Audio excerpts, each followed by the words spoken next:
Olá pessoal, nós vamos dar aí prosseguimento ao nosso conteúdo, né? E hoje nós vamos começar o capítulo 6, que é o capítulo sobre flexão. Nós vamos seguir aí o seguinte roteiro, tá? Nós vamos primeiro definir o que é flexão, depois nós vamos classificar as vigas, né? Os tipos de vigas segundo os apoios. Nós vamos relembrar um pouco aí dos esforços internos, né, que vocês já viram aí na disciplina de mecânica. Mas a gente vai dar uma revisitada aí nos conceitos básicos.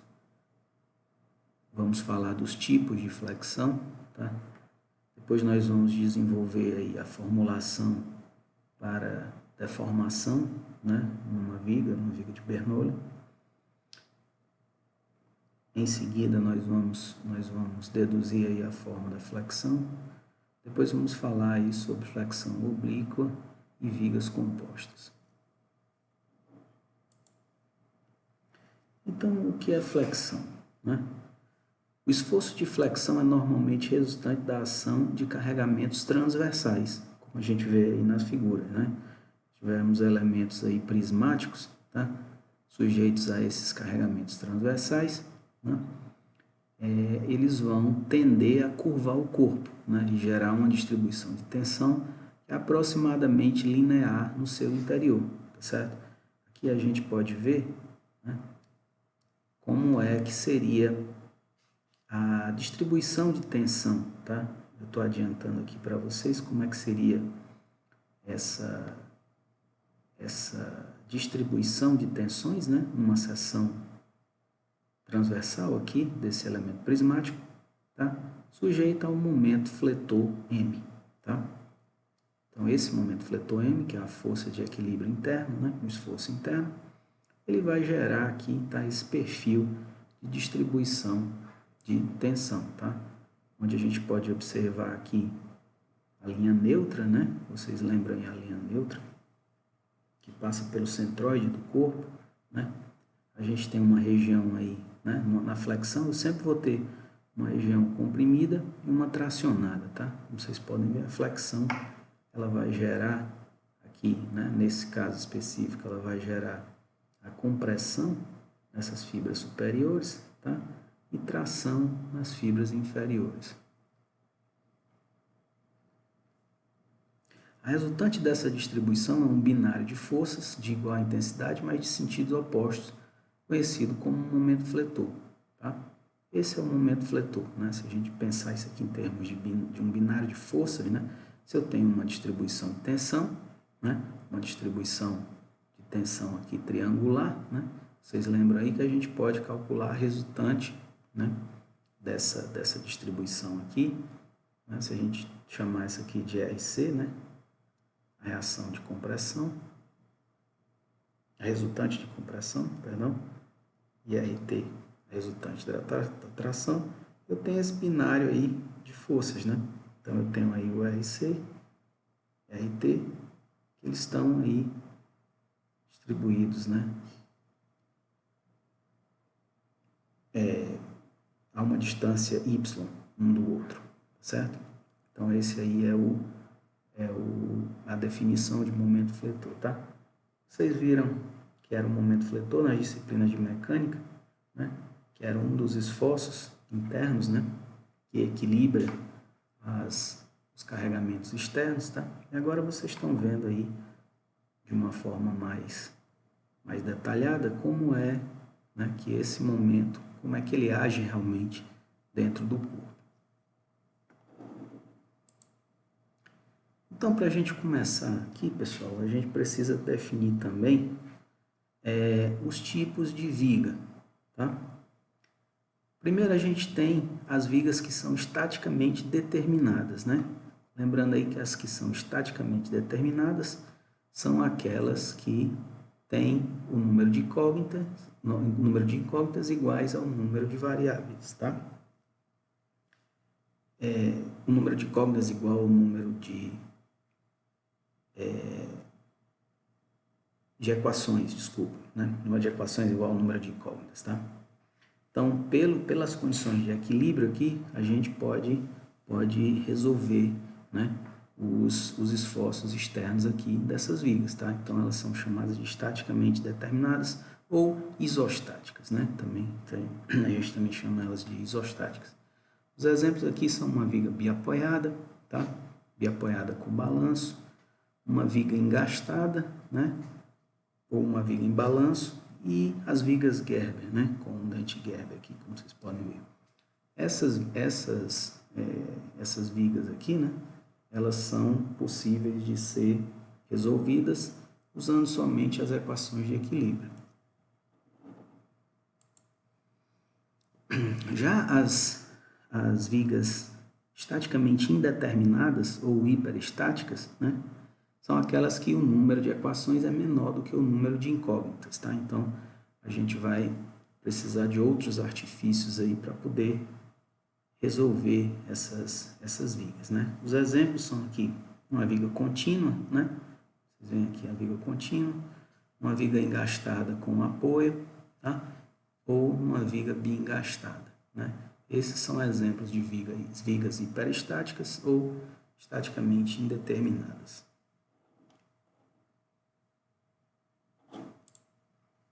Então, antes da gente começar aqui, vamos só fazer a convenção, adotar aqui a nossa convenção de sinais, tá?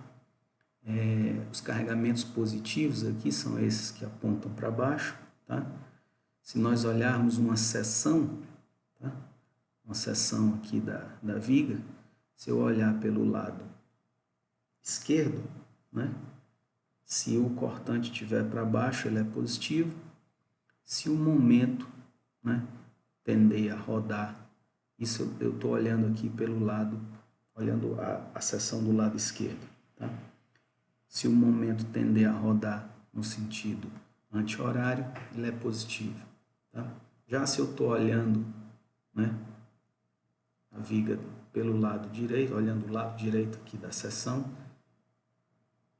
a convenção é a oposta, né?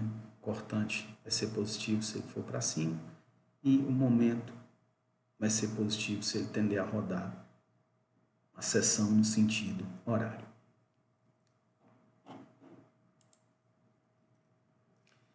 Então, pessoal, a gente falou aqui rapidamente de esforços internos, tá? Esforços aí solicitantes, né? Só para a gente lembrar aqui, a gente tem basicamente o diagrama de esforço cortante, né? Que é referente às tensões, né? Aos esforços de cisalhamento.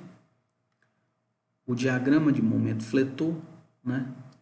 Que é o diagrama que nos mostra aí como é a distribuição de momentos fletores ao longo daquele elemento, e o diagrama de esforço normal, né? A mesma coisa, só que para as tensões normais, né? Longitudinais aí, né? As forças que atuam na mesma direção do eixo do elemento, tá? A gente vai basicamente aí usar, né, o método das seções, tá? Que consiste em, né, descrever esses esforços, tá? Esforço normal, cortante, momento fletor, em função do comprimento x, tá?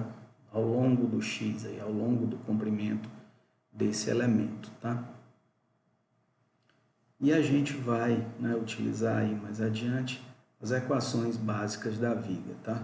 Ou seja, o dV dx, né? O diferencial do cortante, né? O esforço cortante em relação ao x é igual a menos Q, né? Menos o carregamento Q, e igualmente aqui o dm dx, tá? Diferencial de momento em relação ao x é igual ao esforço cortante, tá? Mais adiante a gente vai se aprofundar nisso aqui quando nós estivermos desenvolvendo aí as equações da linha elástica, tá? Mas só adiantando para vocês aí que essas são as equações básicas da viga. Então vamos lá, vamos relembrar aqui algumas coisas rapidamente. Esse capítulo, pessoal, tem muito exercício. O livro texto de vocês começa aí com bastante exercícios aí sobre diagramas de momento, né? De momento fletor, esforço cortante em vigas, tá? Vigas de vários tipos aí, que é uma maneira aí de vocês relembrarem, né, o que vocês já viram em mecânica, tá? Então, é extremamente importante que vocês estejam bem afiados aí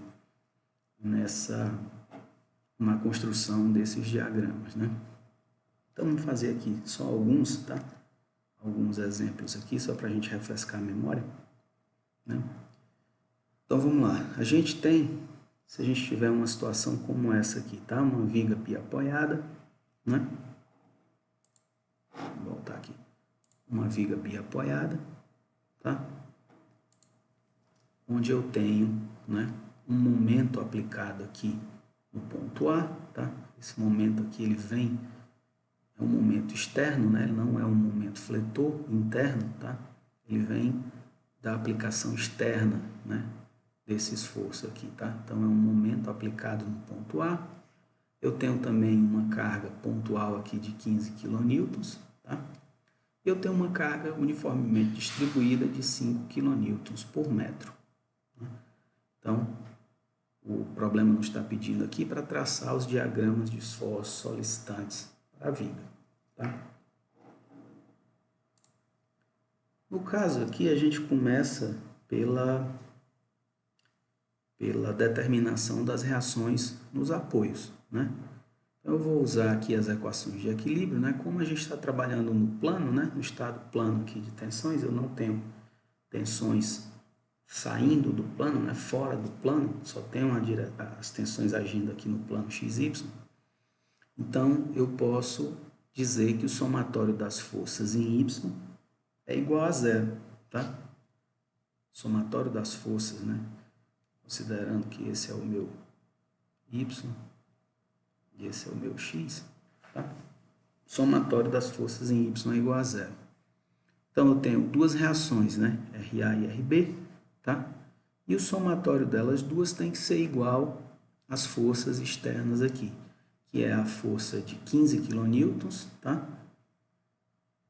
E a força uniformemente distribuída aqui, que é 5 kN por metro, agindo aqui numa distância de 5 metros, tá? Que dá aí uma resultante de 25, né? 5 vezes 5, 25 quilonewtons, tá?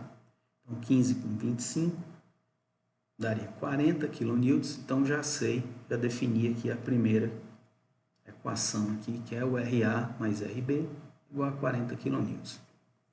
Vou usar agora o somatório dos momentos igual a zero, né? Como vocês sabem, a gente pode pegar qualquer ponto aqui, tanto dentro da viga como fora, né? Qualquer ponto que eu pegar aqui vai dar certo, mas ajuda se a gente pegar um ponto que eu tenha, onde eu possa excluir uma das equações, né? Uma das reações aqui no caso. Então, vou pegar em relação ao ponto C, tá? De forma que o meu momento vai ficar menos RA, tá? Vezes o braço de alavanca, que é 10, menos RA vezes 10, mais 15 vezes 5, tá? Porque está tentando rodar aqui, né? O 15 vai tentar rodar aqui no sentido anti-horário, então é positivo. O RA é negativo, que vai tentar rodar no sentido horário, tá? Então, 15 vezes 5 é o braço de alavanca, mais 25, tá? Que é a resultante, né? A resultante aqui desse carregamento uniforme. E ela está, né? Como o carregamento é uniformemente distribuído, ele está agindo aqui na metade. Então, essa distância aqui é de 2,5, né? Então, 25 vezes 2,5 menos o momento, né? O momento aplicado aqui de 80 kN/metro, tá? Eu tenho agora aqui, né, como determinar o RA. Se eu fizer essas contas aqui, eu vou achar um RA de 5,75 kN. E substituindo na primeira equação, eu encontro o RB, que é igual a 34,25 kN, tá?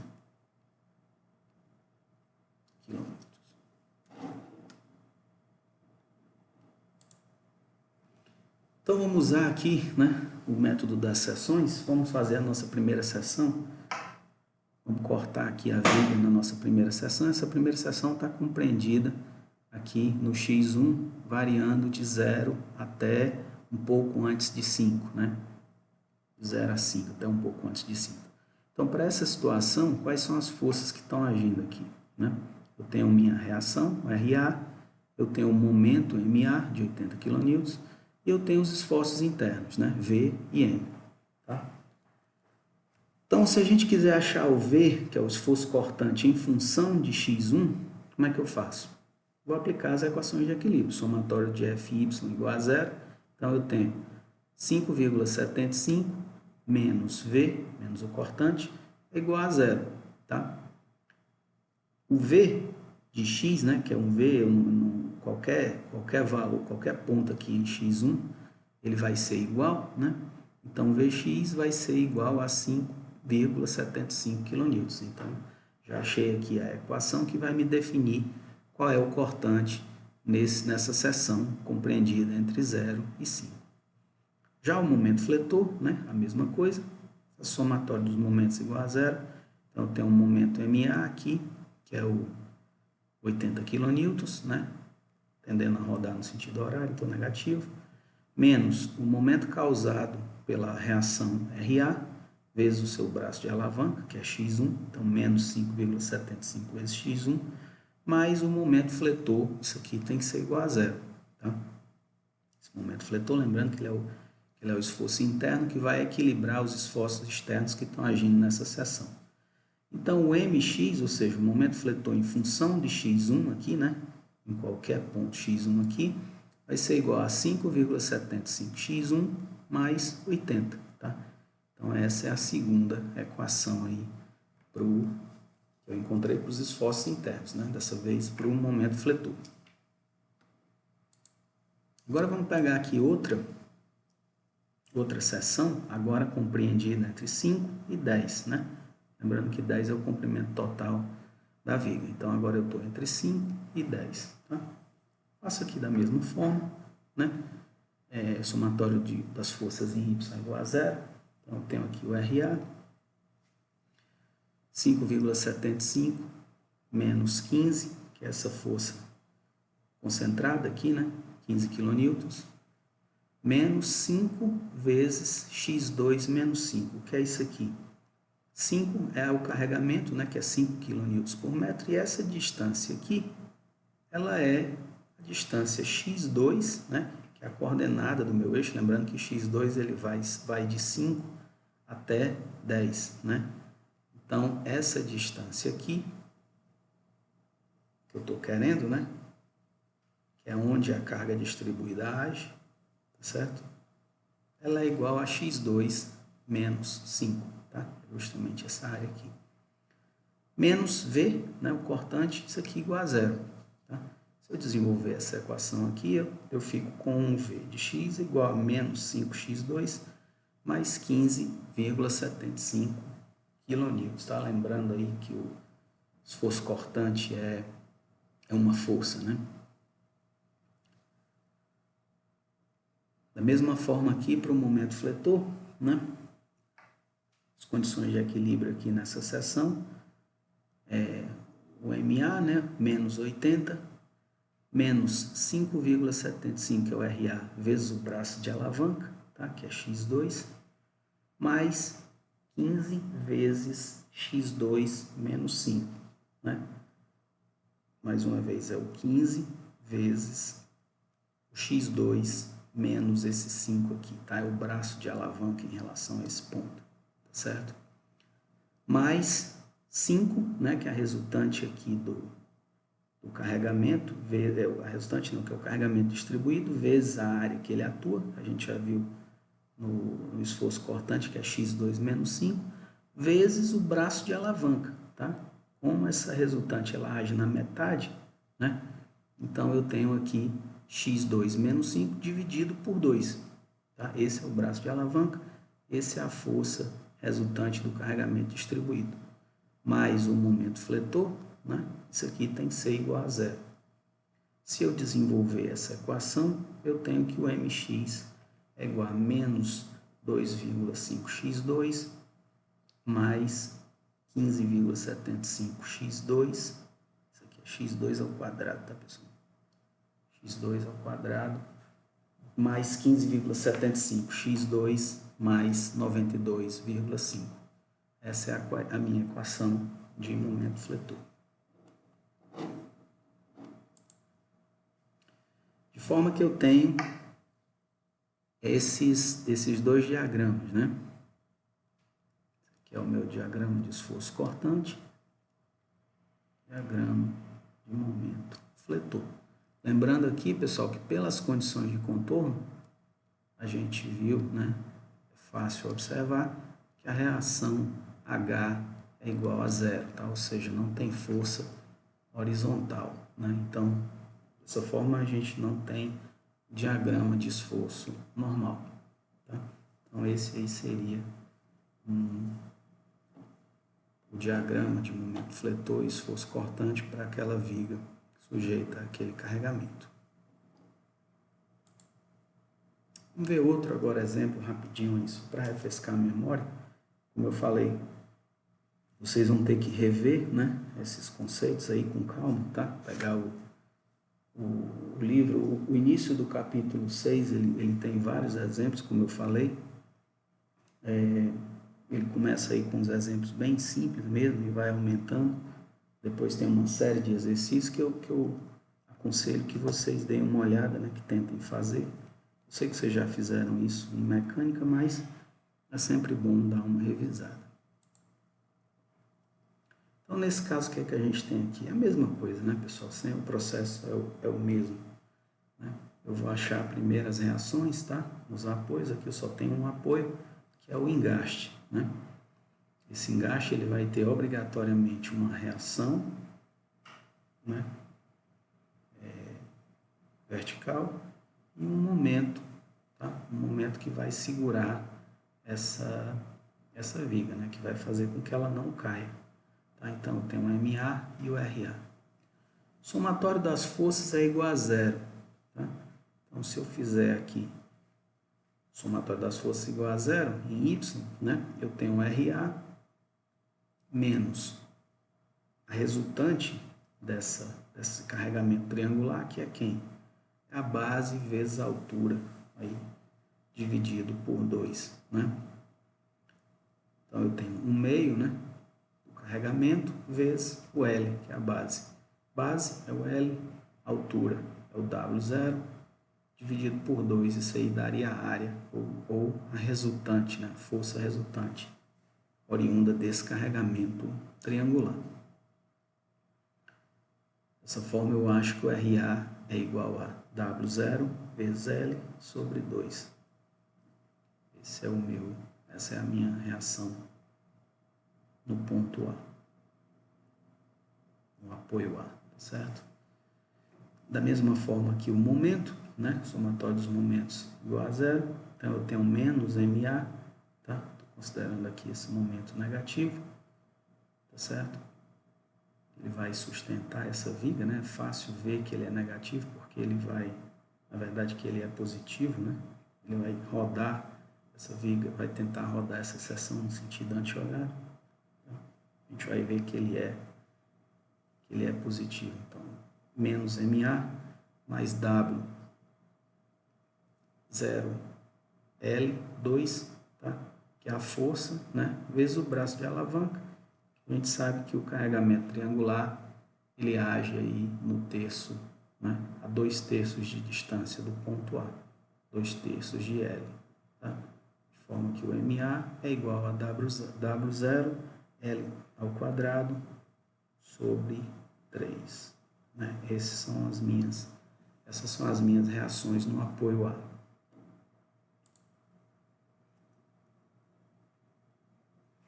Para achar o esforço cortante, né? Faço aqui a mesma coisa, eu vou dividir agora essa viga numa seção qualquer, tá? Como o carregamento eu só tenho um carregamento, que é o carregamento triangular, né? Eu só vou precisar de uma seção, tá? Então eu vou fazer aqui em função de x, né? Então o esforço cortante aqui vai ser o RA, né? A reação em A, menos a reação, né, resultante do desse triângulozinho aqui, que agora tem uma altura H, tá? Não é o W0, porque ele só vai ser o W0 quando x for igual a L, ele vai ser W, e a base vai ser o x, né? Então, tem um meio de base vezes a altura. Quem é esse W aqui, pessoal? Eu posso fazer uma semelhança de triângulos, né? Eu tenho que isso aqui é W0, desculpa. Isso aqui é W. Isso aqui é X. Isso aqui é L, né? Então, W está para W0, assim como X está para L. Portanto, W é igual a W0x sobre L, né? W0x sobre L, tá certo? Seria essa altura vezes a base, que é x dividido por 2, né? Menos o cortante, né? Que é a força interna, isso aqui é igual a zero. De forma que o Vx é igual a W0 sobre 2, que multiplica L menos x ao quadrado sobre L, tá? Essa é a expressão para o cortante. Momento fletor da mesma forma, né? Então, eu tenho aqui MA, que é o momento que age em A, o momento aí do engaste, menos 1 meio de WX2 sobre L, né? Que é a força, tá? Força que a gente achou aí, vezes o braço de alavanca, né? O braço de alavanca é 2/3 de x, tá? 2/3 de x, porque é um carregamento triangular, menos o Vx, né? Vx vezes o x, que é a força, né, do cortante, vezes o braço de alavanca, menos Vx, V de x, né, que é o V aí em um x qualquer, vezes o x, a distância x, mais o momento fletor, né, momento fletor interno aí num ponto x qualquer, isso aí tem que ser igual a zero, tá? Substituindo isso aqui, substituindo o Vx que eu obtive da equação anterior, tá? Eu fico com essa expressão aí. E as minhas duas expressões aí também vão ser, né? Vão ser as seguintes e os diagramas vão ser estes, tá?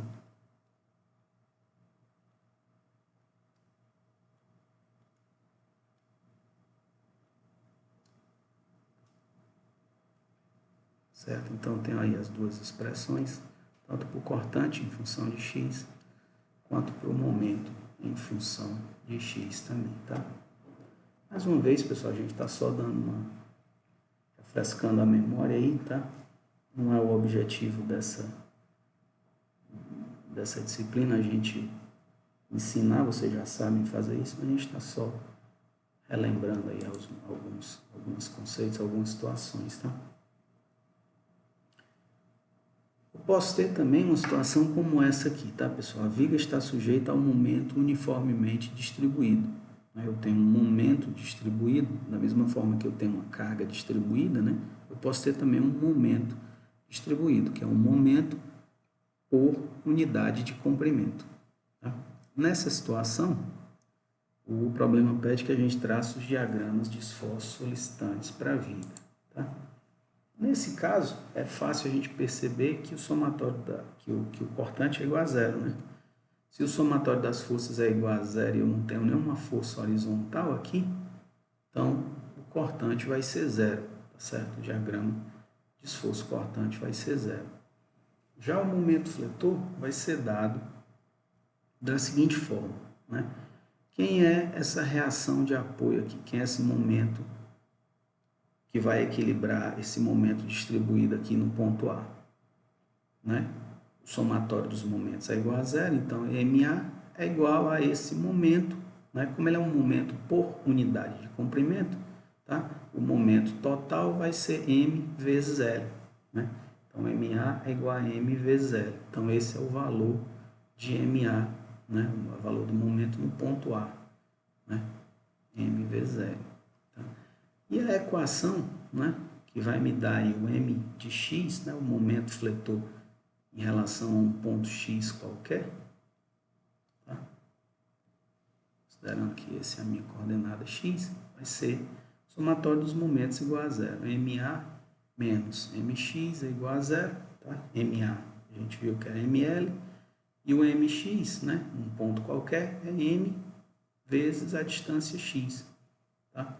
Colocando M em evidência, eu tenho que isso aqui, M é igual a L menos X sobre 0, tá?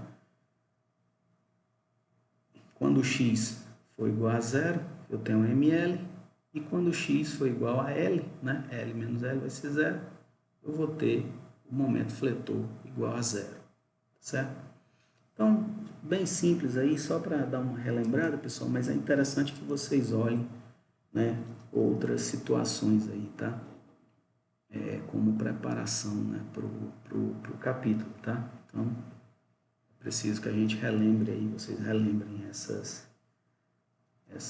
coisas aí, né, como constrói esses gráficos de esforço cortante, momento fletor, tá?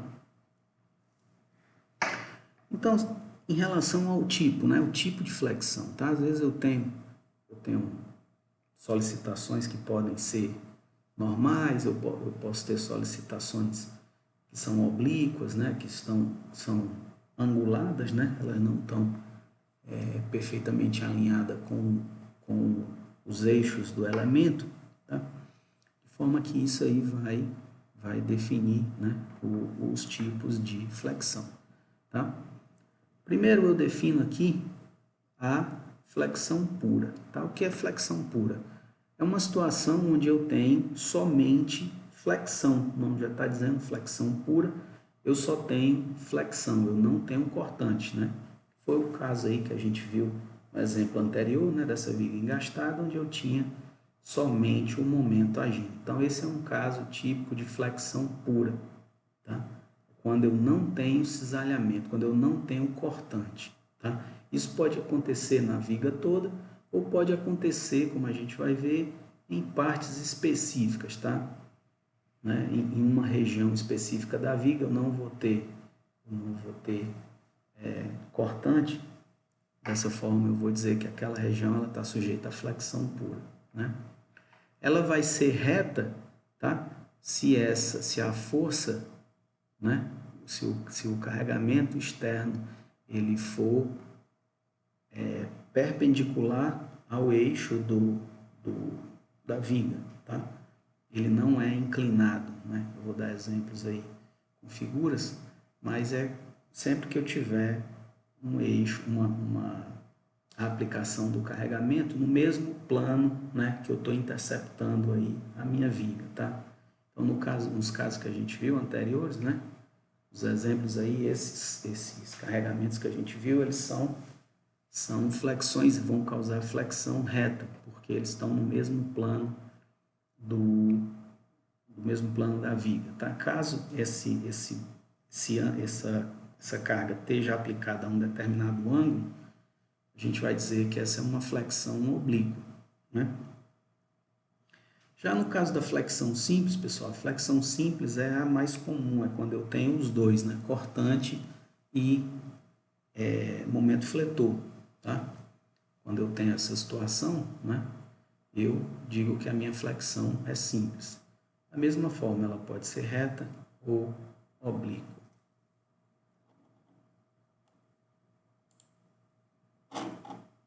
Só para a gente ver aqui, né? No caso de uma viga em balanço com um momento aplicado, né? Eu só vou ter momento fletor, tá? Esse aqui seria o diagrama de momento fletor. Se fosse cortante, vai ser 0 em qualquer parte da viga, tá? Já se eu tenho uma viga engastada também, mas agora sujeita a um carregamento, né? Uma carga aqui na ponta dessa viga, tá? Eu vou ter as duas situações, né? Numa seção qualquer, eu vou ter tanto cortante, tá? Quanto momento fletor. Essa situação é o que a gente chama de flexão simples. Só que, como eu falei, existem situações onde eu tenho as duas coisas, né? Eu tenho regiões onde eu tenho flexão simples e tenho regiões onde eu tenho flexão pura, tá? Se a gente lembrar aqui do diagrama de esforços internos dessa viga, né? Uma viga biapoiada com duas cargas, dois carregamentos idênticos, eu tenho aqui que o esforço cortante aqui, né, ele só vai existir dos apoios externos até onde a carga está sendo aplicada. Ou seja, no meio, né, da viga, eu não vou ter esforço, momento fletor. Tá? Desculpa, eu não vou ter esforço cortante. O cortante aqui vai ser zero. Então, nessa região aqui, eu tenho uma flexão simples. E no meio da viga eu tenho flexão pura. Eu só tenho momento, tá? Momento fletor e o cortante aqui é igual a zero. Né? Então, essa é uma situação onde eu tenho flexão pura e simples.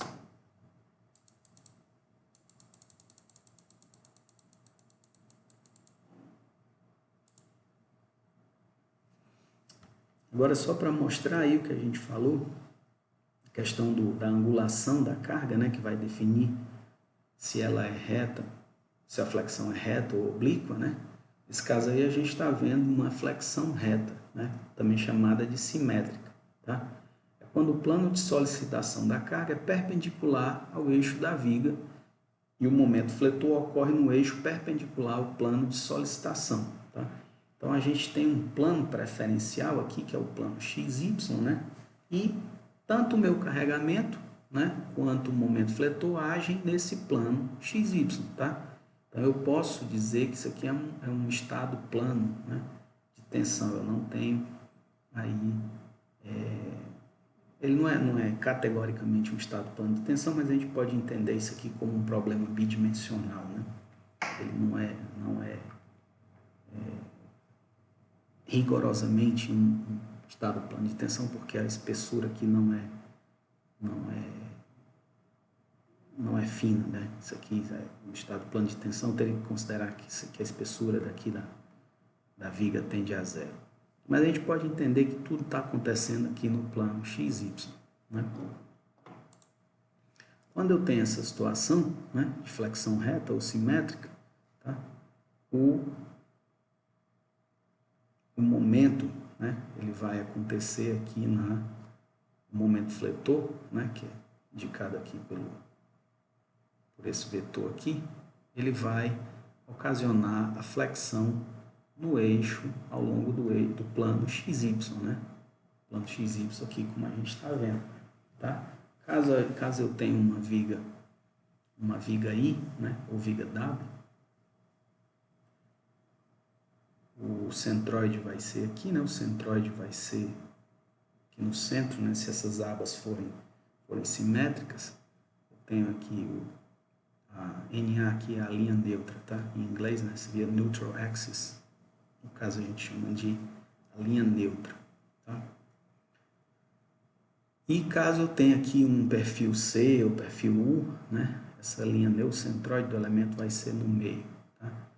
Então, quando eu tenho essa situação de flexão reta ou simétrica, né, o momento vai agir aqui, vai gerar essa linha neutra que passa pelo centroide da seção transversal. Tá? Já se eu tenho uma flexão oblíqua, né, ou assimétrica, quando eu tenho o plano de solicitação da carga é inclinado. Tá? Quando eu tiver essa carga sendo aplicada a um determinado ângulo aqui, tá? Se o plano de solicitação da carga for inclinado em relação ao eixo da viga, certo? Eu tenho uma flexão oblíqua ou assimétrica, né? O momento fletor também, nesse caso, ocorre no eixo perpendicular ao plano de solicitação, tá? Então, o momento ele vai ocorrer no mesmo plano, tá certo? No mesmo plano aqui do carregamento, tá? Ele não vai ocorrer aqui no plano XY+, tá? Ele vai ocorrer no mesmo plano que o carregamento estiver ocorrendo. Tá? Nessa situação, né, eu tenho aí, como aquele momento é inclinado, né, eu posso assumir, né, eu posso decompor o momento resultante em dois, tá? Agora eu tenho um momento que age aqui, um momento mz, né, que age no plano xy, tá? E o plano, o momento MY, tá? Que vai agir aí no plano XZ, tá? Então esse eu posso aqui dividir, né? Decompor esse momento, tá certo? Em dois.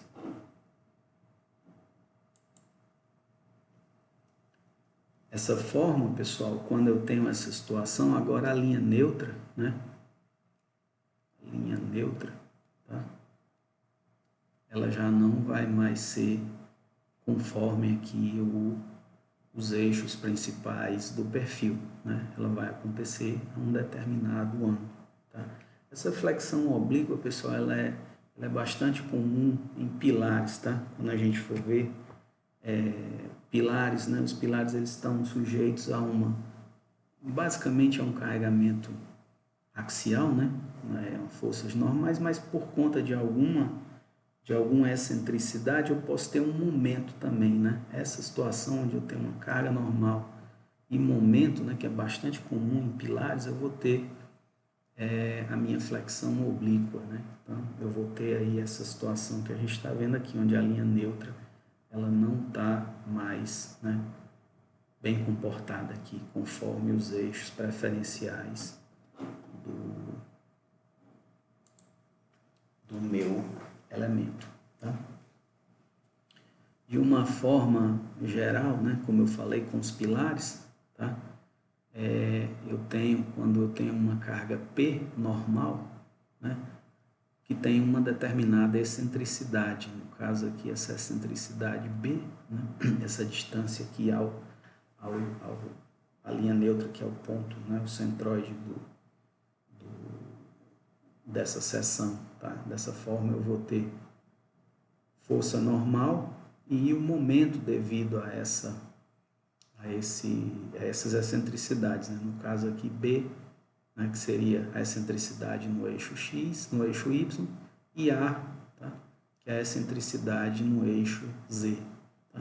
Essa excentricidade, como eu tenho uma força, né, força vezes o braço de alavanca vai me gerar um momento, então essa situação vai fazer com que eu tenha uma força normal e momentos fletores aqui, né, nas duas direções aqui.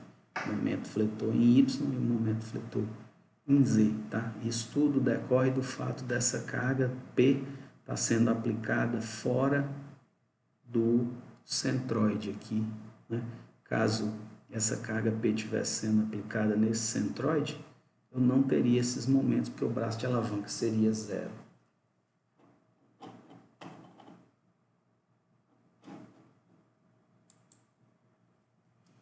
Então, pessoal, vamos agora fazer aí algumas deduções para a gente poder começar a trabalhar com essas vigas, né? Até agora a gente falou aí mais de conceitos teóricos, né? Definições. Vamos agora tentar definir aí alguma coisa, né? Então, para isso a gente precisa levantar algumas hipóteses, tá? Quais são as hipóteses aí que a gente vai trabalhar, né? A gente trabalhar aí a deformação da flexão, tá? Primeiro a gente vai considerar que os elementos, né, são de eixos retos, tá? Ou seja, a viga é reta, não é curva, tá? A viga não vai ser uma viga curva, tá certo? Professor, viga curva existe? Existe, tá? As vigas curvas podem ser, elas são bastante comuns na verdade, né? Vigas de apartamento, vigas de sacada de apartamento geralmente são curvas, tá? São chamadas de vigas balcão, né? Mas não é o nosso caso aqui, tá certo? A gente vai trabalhar somente com vigas retas, elementos de eixo reto. As premissas aqui que vocês já estão acostumadas, né? Também, vocês já estão acostumados aí a trabalhar. O material é homogêneo, é elástico, linear, tá certo? Ou seja, que ele obedece à lei de Hooke. A seção transversal simétrica, ela é simétrica em relação a pelo menos um dos eixos, tá? No caso aqui, essa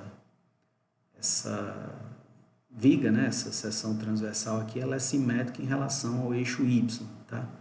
É o caso, por exemplo, de uma viga T também, né? Uma viga T, ela é simétrica em relação ao eixo Y, por exemplo, né?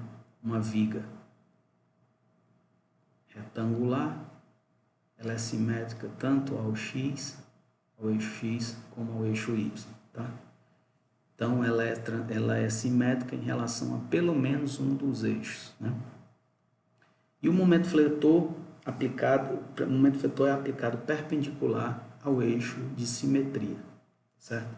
Então, a gente vai trabalhar aqui com essas hipóteses iniciais.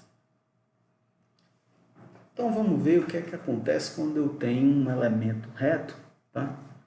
Sujeito a uma flexão, né? Vamos considerar aqui a flexão pura, né? Eu tenho só o momento agindo aqui nesse elemento. Quando eu aplico, como a gente viu no começo do capítulo, né?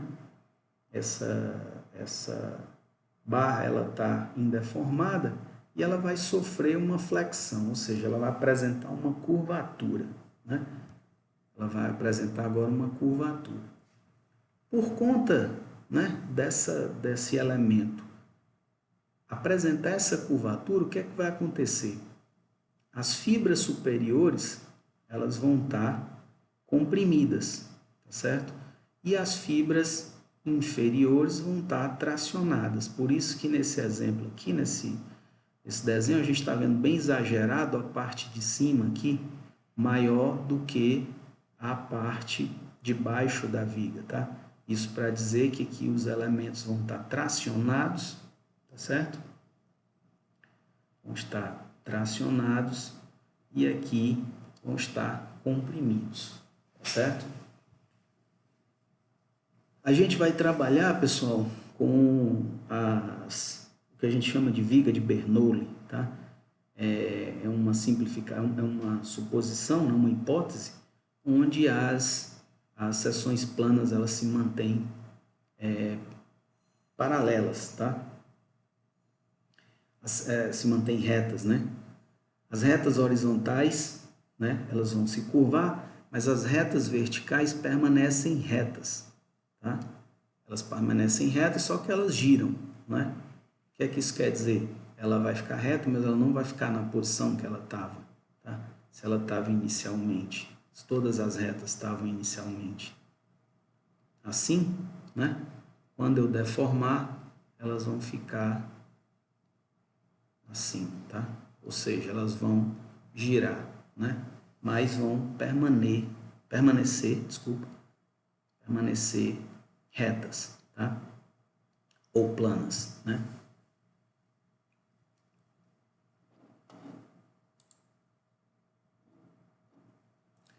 Dessa forma, pessoal, a gente pode tirar algumas conclusões aqui, tá?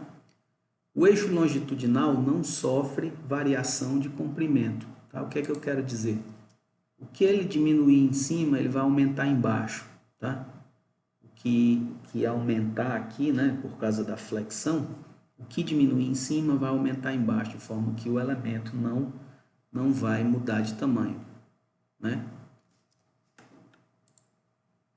As seções transversais permanecem planas e perpendiculares ao eixo longitudinal durante a deformação, a gente já falou, tá? As deformações da seção transversal que ocorra no seu próprio plano, que ocorra em seu próprio plano serão desprezadas, tá? Então, todas as deformações que ocorrerem na seção transversal, tá? Do seu próprio plano serão desprezadas, né? No caso aí, se a gente está considerando, por exemplo, as deformações na espessura da viga, né? No caso, eu só vou considerar as deformações ao longo do eixo, tá? Do eixo aí que eu estou considerando, né? E o eixo Z é denominado de eixo neutro, tá? A gente vai ver qual é a importância de eu ter esse eixo neutro. Então, só para a gente observar aí, né, o que é que acontece, tá? Quando eu tenho uma flexão,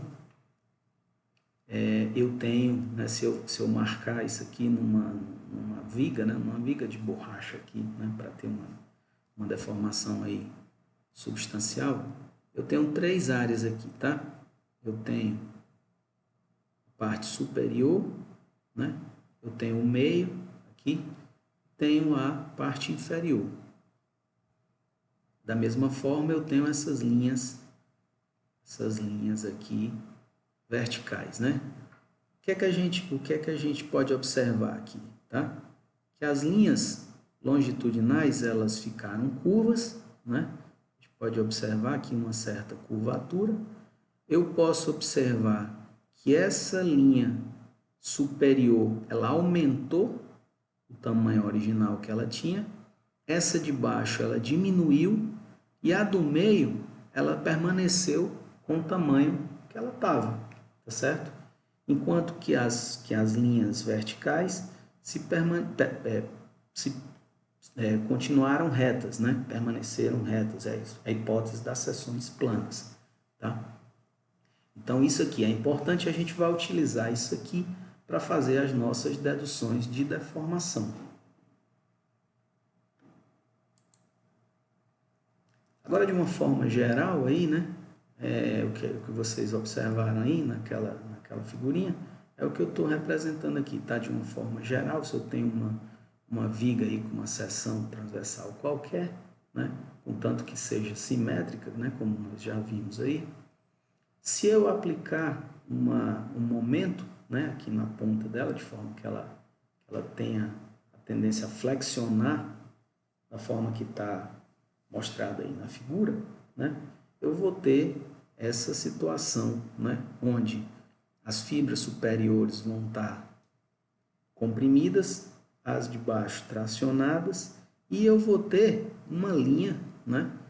Onde ela nem está tracionada, nem está comprimida, tá? Que é o eixo, né? Da linha neutra, o eixo onde eu tenho as deformações igual a zero, tá? O eixo neutro aqui vai ser o eixo onde, né, o eixo que vai definir aqui a região onde passa de tração, né, para compressão, tá? Que em cima desse eixo eu nem tenho tração, nem tenho compressão, tá? Nem tenho tração, nem tenho compressão. É quando eu passo de uma situação para outra. Então, vamos lá. Se a gente tiver, né, pegar uma viga aí, ou uma seção de uma viga qualquer, né? Se nós tivermos, pessoal, tá, uma viga, né, essa viga, ela era originalmente, ela era reta, né, antes da flexão, ela tinha esse formato aqui, né, que tinha um ponto A linha, e tinha o B e o B', tá? De forma que essas distâncias aqui, de A a B, é a mesma de A', B', tá? O que é que acontece quando essa viga, né, está sujeita a esses dois momentos aqui, e ela flete, tá? Eu tenho uma flexão, certo? É o que a gente discutiu, né? Essas distâncias aqui de A a B vão diminuir, essa distância de A' até B' vai aumentar, e vai ter uma linha aqui no meio que nem vai aumentar nem diminuir, tá certo? Essa linha vai corresponder à linha neutra, tá? Essa é a linha neutra da minha viga, tá certo?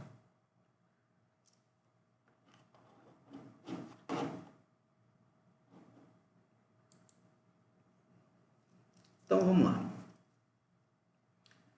Se a gente pegar um trecho pequeno aqui da viga, tá? Onde o ρ é o raio desse arco, tá?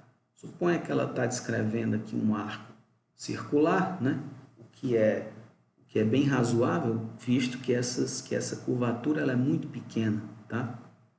Essa curvatura aqui, na verdade, essa flexão ela é muito pequena, a curvatura, o raio de curvatura vai tender ao infinito, tá? Ela é bem grande, né? Mas eu vou aqui, para efeitos de desenvolvimento da equação, eu vou criar esse esquema aqui, tá? Onde eu tenho, né, o ρ correspondendo ao raio do arco, tá? O arco DE, né? No caso aqui eu tenho o ponto D, ponto E aqui do outro lado, e eu tenho o ρ correspondendo a esse raio, tá? Que é o raio da linha neutra, né? Correspondendo aqui à linha neutra. Esse θ é um ângulo central qualquer, tá? Esse ângulo ele vai ser muito pequeno, né? Vai ser muito pequeno porque a curvatura aqui da flexão vai ser muito pequena, tá? É uma das premissas que a gente utiliza. E o y vai ser uma distância qualquer aqui da linha neutra, tá? O y vai variar aqui, né? Ao longo, é a distância de qualquer ponto aqui na viga até a linha neutra, tá? De forma que o ponto máximo aqui também eu vou chamar de C, né? O C seria a distância da linha neutra até a extremidade da viga, tá? Como o comprimento aqui, né, como o segmento DE, ele está em cima da linha neutra, ele não muda de tamanho, tá? Ele não muda o comprimento, tá? Com a flexão da viga. Por quê? Porque ele está em cima da linha neutra, né? Ele corresponde aí ao segmento da linha neutra. Então, esse, como a gente falou, esse segmento de reta, ele não vai mudar com a flexão da viga. Tá? Então, qual é esse comprimento de reta, né? Se esse raio for muito pequeno e a gente trabalhar aí em radianos, esse comprimento L, né, correspondente a essa distância de D a E, tá? Ao longo aqui desse arco, seria o ρ vezes o θ, né? O raio vezes o ângulo, tá? Lembrando que isso aqui são ângulos muito pequenos, né? Por isso que a gente pode fazer essa aproximação. Então, o DE, que é esse comprimento aqui, correspondente à linha neutra, ele é igual a ρ vezes o θ. Lembrando que ele é o mesmo antes e depois da flexão, né? Porque ele não muda de comprimento. Todos os pontos, por exemplo, todas as distâncias, né, originais antes da flexão, por exemplo, a distância de A a B, de D a E e de A' até B', elas eram a mesma, né, e eram iguais a ρθ. Por quê? Porque ρθ é o comprimento da linha neutra e a linha neutra não muda, né? Mas vamos pegar agora o outro segmento aqui, tá? Dessa linha que sai do ponto J até o ponto K, né? Comprimento de JK localizado a uma distância y, tá? Uma distância y qualquer da linha neutra, né? Eu posso dizer que esse comprimento L' é a mesma coisa, é o ρ, né? O ρ agora é ρ menos o y, tá? Porque eu tenho que considerar aqui essa distância, vezes o ângulo, que é θ, né? Então, L' é ρ menos o y vezes θ, tá? E o comprimento original do JK, como a gente falou, do segmento JK, era igual a ρ vezes θ, né? Todos eles tinham o mesmo comprimento, tá?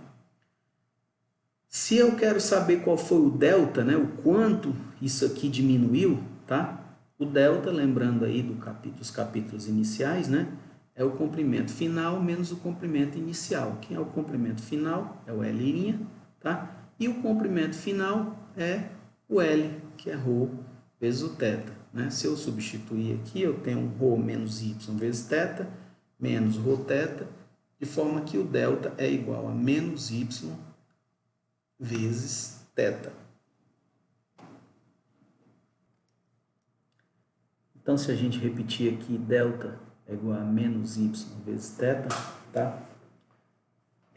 Se a gente quiser fazer isso aqui em termos de deformação, lembrando que deformação é delta sobre L, né? Onde o L é o comprimento inicial.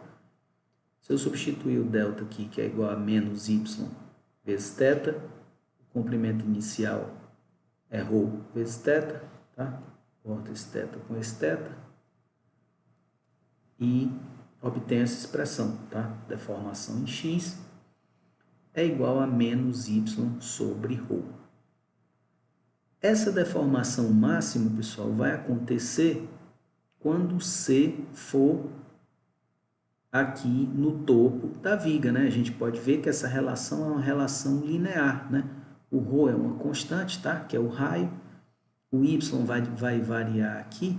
Então, o epsilon vai variar linearmente com o x, de forma que o valor máximo vai acontecer aqui, né? Compressão e tração aqui embaixo. Isso vai acontecer, os valores extremos vão acontecer aí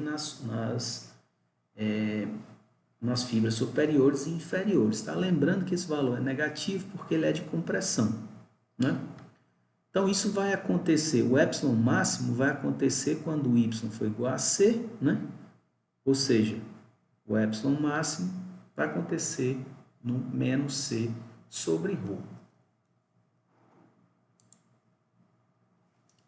Repetindo aqui, tá?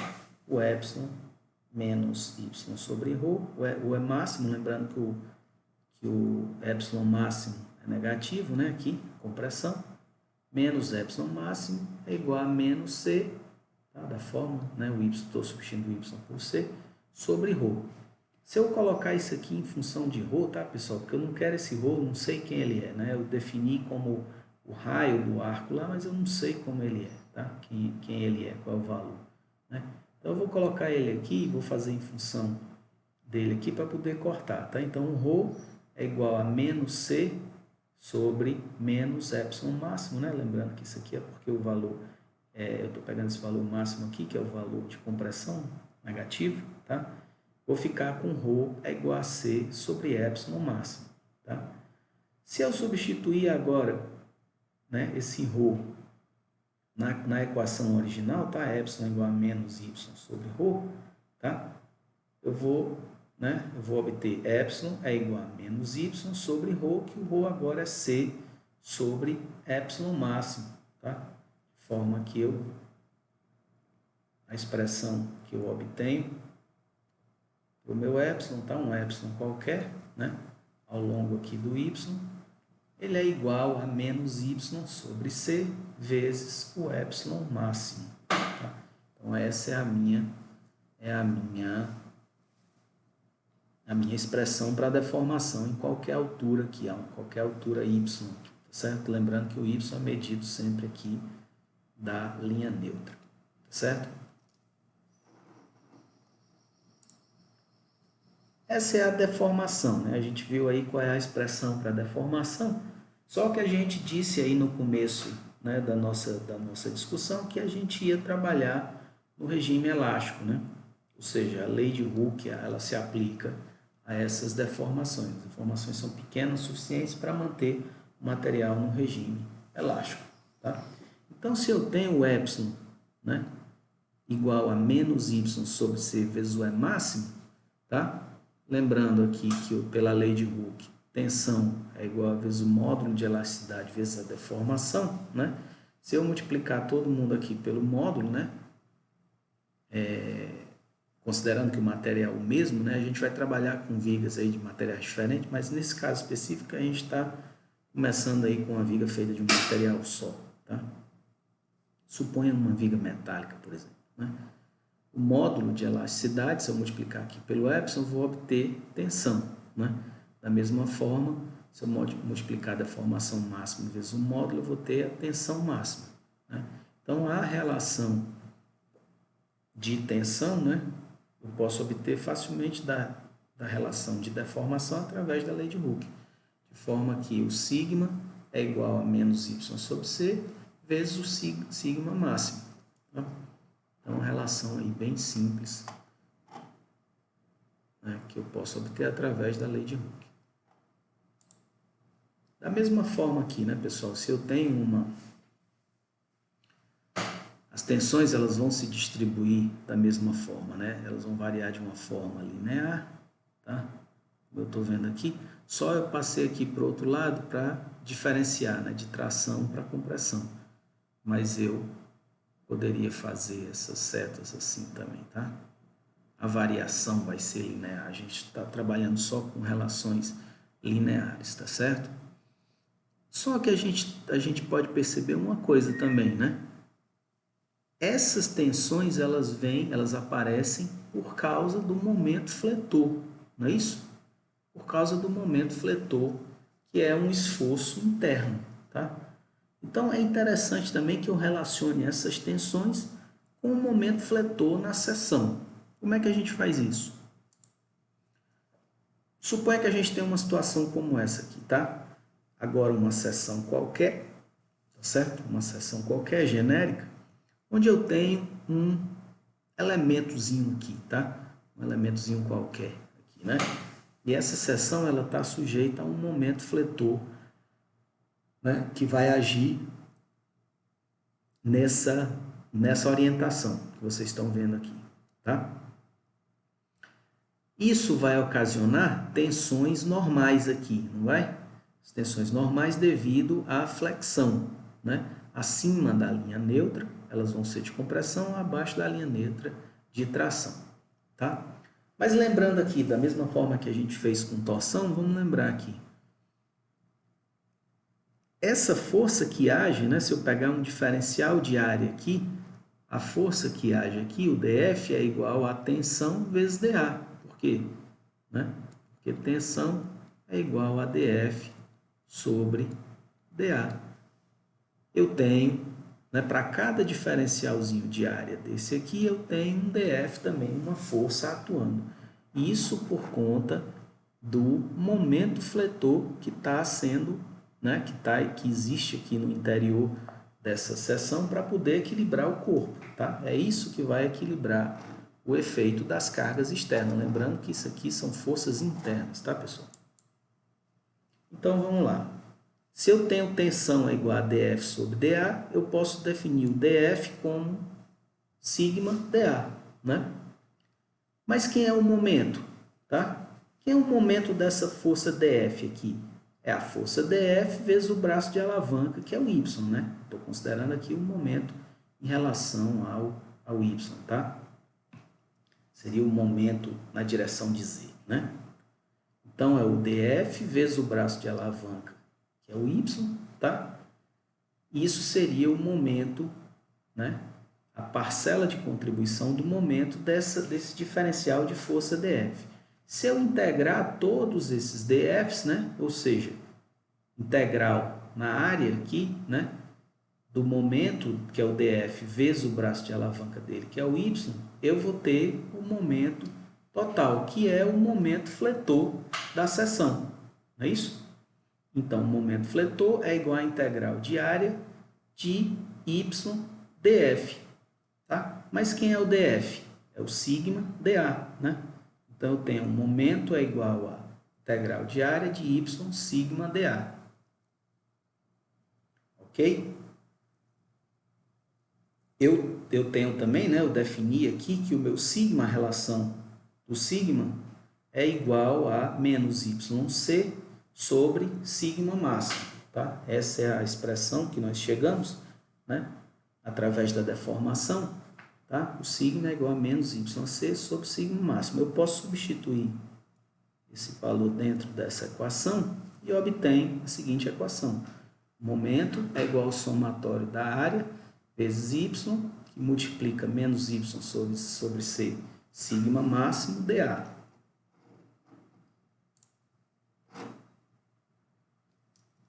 Só que, quem é esse sigma máximo? Esse sigma máximo é uma constante, né? Sigma máximo é uma constante, o C também é uma constante, tá? Então, eu posso tirar aqui o sigma máximo e o C para fora da equação.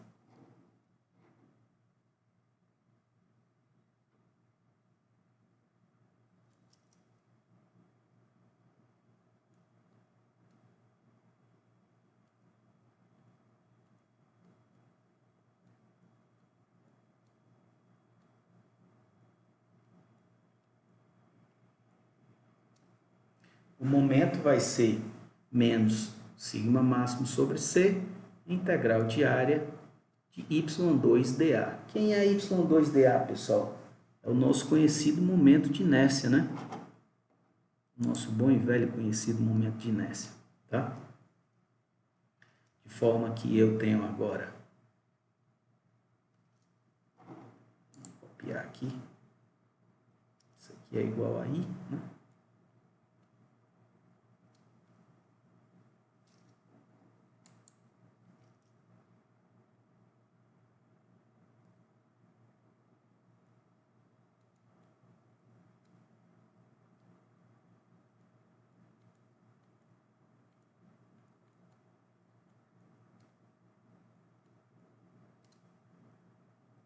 Então, o momento é igual a menos o sigma máximo sobre C, aquela integral de y2 dA, né?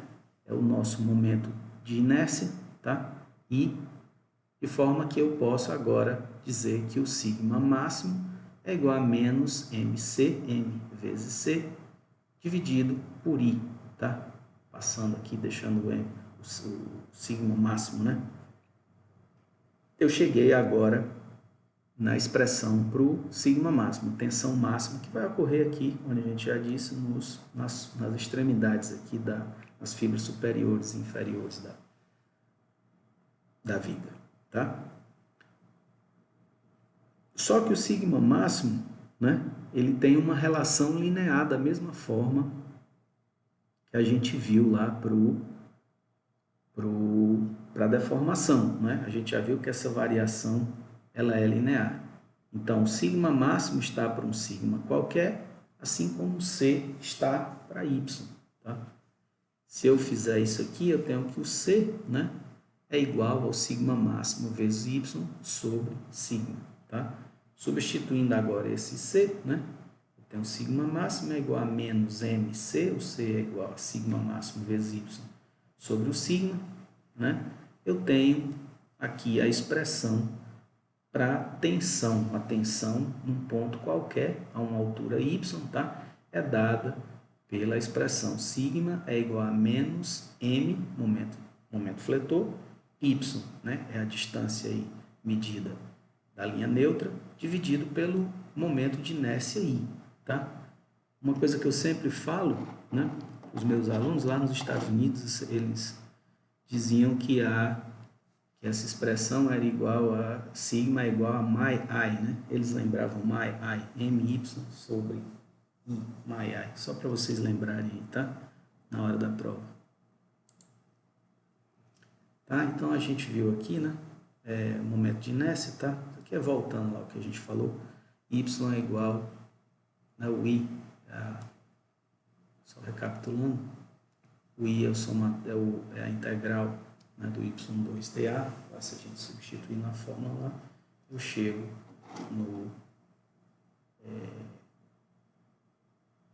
na expressão que eu queria, tá?